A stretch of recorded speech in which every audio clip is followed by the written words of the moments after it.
Hey guys, how's it going? Jared here, Dex and Dice, ramblings of an LGS owner. And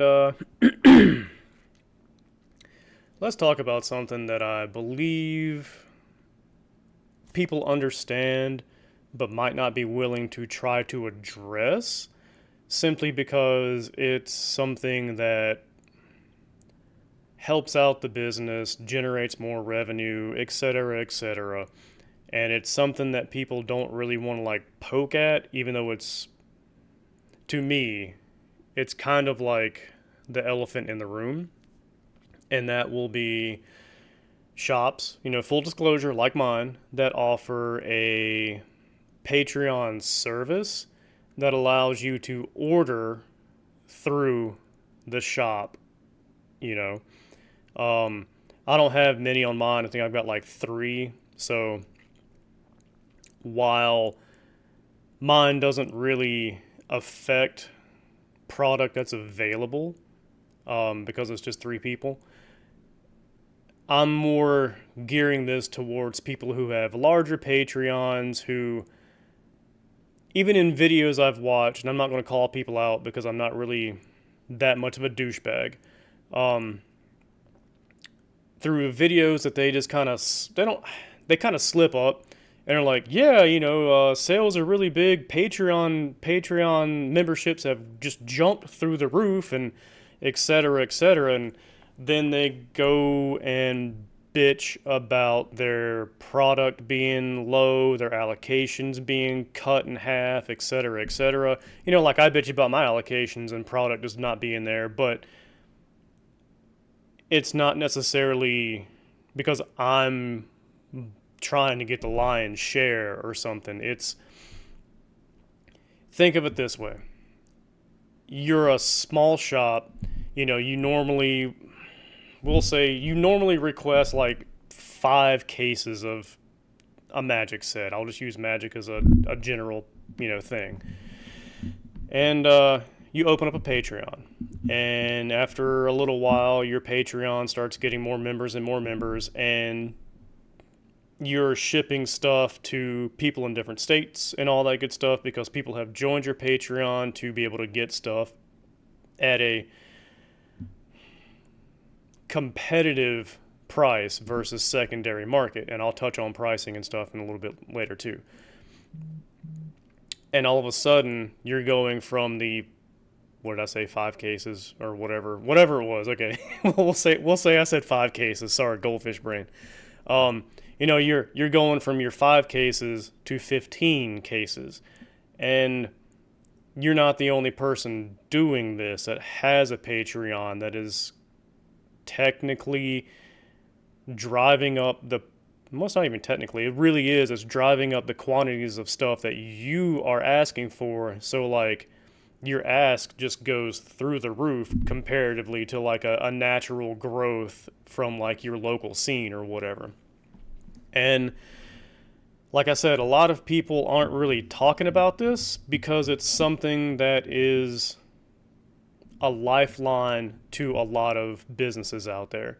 Um, and I'm not talking about Alpha Tacos Patreon. He has a cap on that and all that good stuff. Plus, he's been doing that Patreon for years upon years now.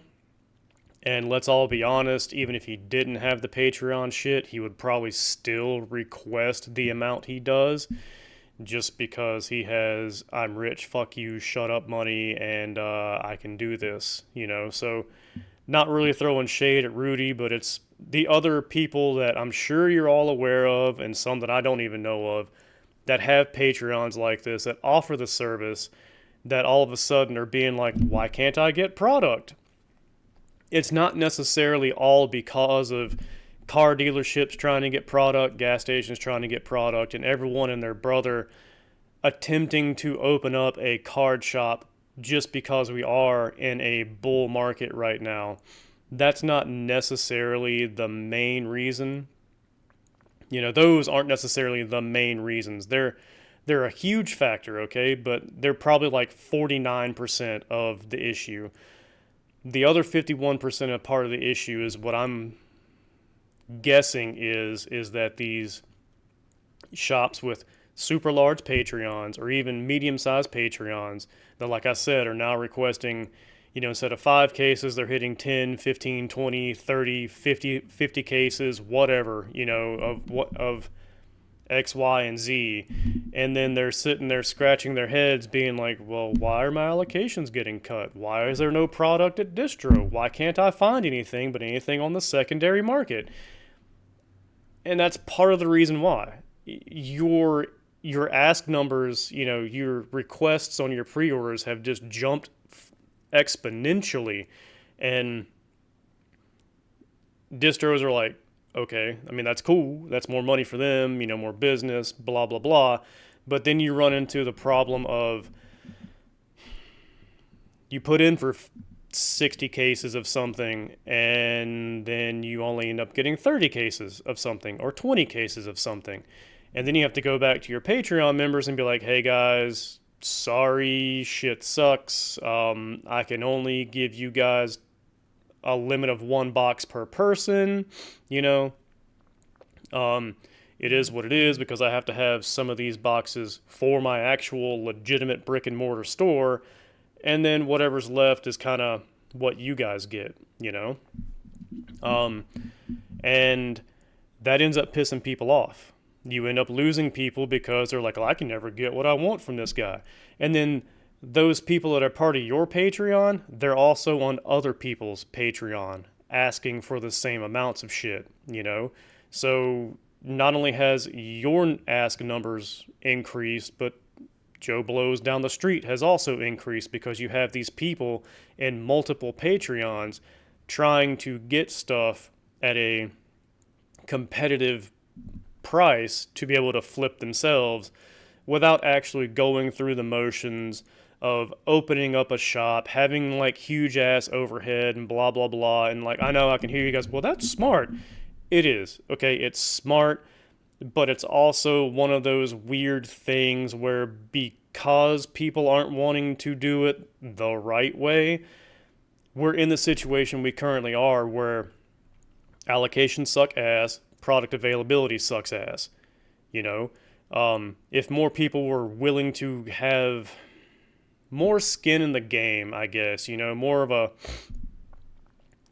a risk to it, aside from, my normal job pays for my bills at the house, and now my card flipping job is my funny money. It's you have no risk really, and like, I get it. You're trying to have your cake and eat it too. You're playing in the gray areas, which is my favorite area to play with. I enjoy the gray area, don't get me wrong.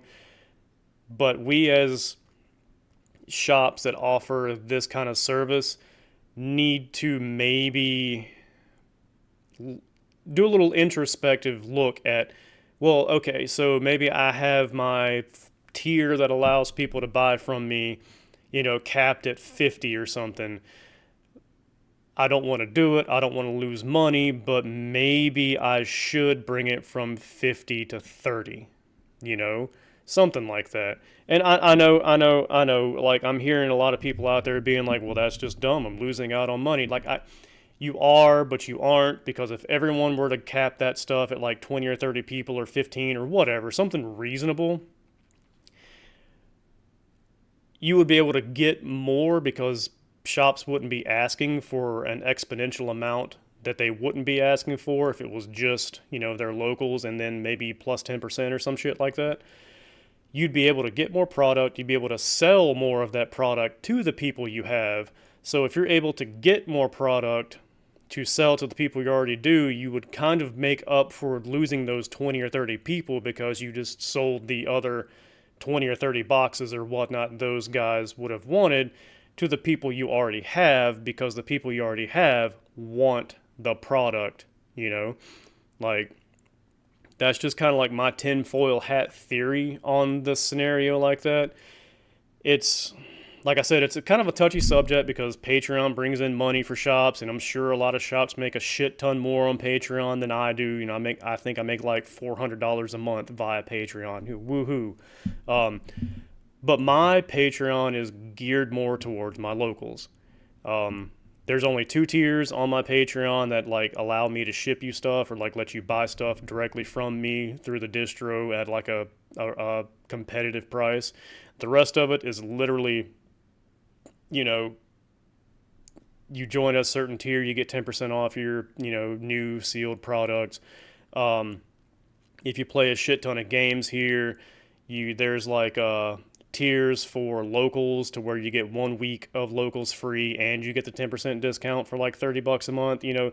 My stuff is geared more towards the local scene. But yeah, just something I've been thinking about the past 2 weeks, because I've had an influx of people asking me to join my Patreon on the two tiers that allow me to ship you stuff or like let you purchase directly through distros.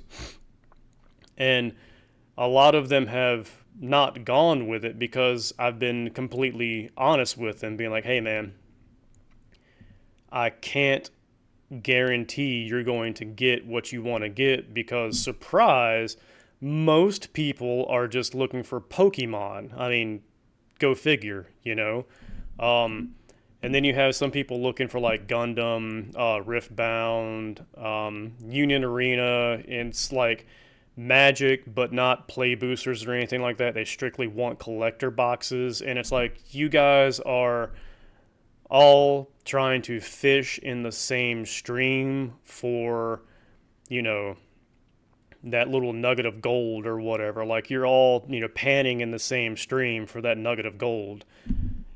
And after having enough of those interactions, it got me to thinking about, well, if I'm having these, then I know that people who have bigger Patreons than mine are having these issues too, but they're also fulfilling these requests with the people they already have. And that's eating into a bunch of shit too, So it's like, it's kind of damned if you do, damned if you don't. Because like I said, I get it, not wanting to knock down the max amount of people you have on like your Patreon or whatever, or because you're losing money. But it seems like maybe we need to take some kind of responsibility for the actions. Oh no, the consequences of my own actions, kind of thing, and just really think about the Patreons that we offer. Maybe really go back to the drawing board on that and think about limiting the max. Be like, hey guys, I'm cutting back my 60, there's 60 of you. I'm cutting it down to 30.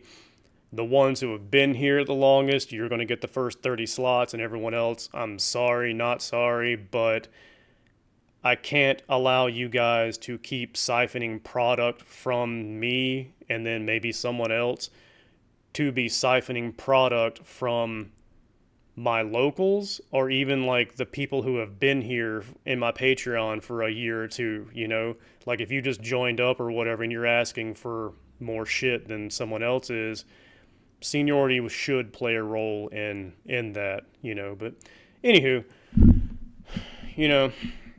and one thing about people with the Patreon and buying directly from shops, people assume that we're going to sell you our stuff directly at distro cost. As far as I know, there's not a single person out there with a Patreon that sells to their patrons directly at distro cost, okay? There's just not. Why would we charge you the monthly fee and then have you just order whatever from us at distro cost and not make anything off of that? Sure, we might make you, pay your own shipping and stuff like that, but oh no, not that. There's no logical reason for us to, do that and miss out on that small little chump change that we might tack on to the prices overall. Or, you might do like Alpha Taco does, and if a collector box is going for $500, he ends up selling it for $490. Like there's no legitimate reason for any of us out there to do that. And if you are part of a Patreon like that, congratulations, but most likely you're not. But anyways, because like people get pissed off with that, and I've had people like ask me about my stuff too, and it's like, well, typically What I do is, if it's a booster box, I just go through and, like, we'll say if I can get it through distro for 115, I tack on $5 to a booster box, so it's 120. You know, that's kind of how I am operating mine. And if you try to buy like Playmatch or Dragon Shields or something like that, I'll usually round up to the nearest dollar or two just so I can make something off of the sale, because everyone does that, and it's just a thing. But anyways, let me know what you guys think about this, my little tinfoil hat theory. And if you happen to be a bigger person that lurks on my stuff and just watches stuff and doesn't comment or anything like that, at least comment on this one and tell me either, hey, I might be onto something, or shut my fucking mouth, stuff like that. Just let me know. Honestly, most of the bigger people that I talk to, you can DM me directly, because that's usually how we converse anyways. But, leave a comment for the algorithm, damn it. So, anyways, you guys have a good one. I'll leave you guys alone. And as I like to say, life is not a dick. You don't have to take it so hard. You're a trash can, not a trash can't. And I'll see you in the next video.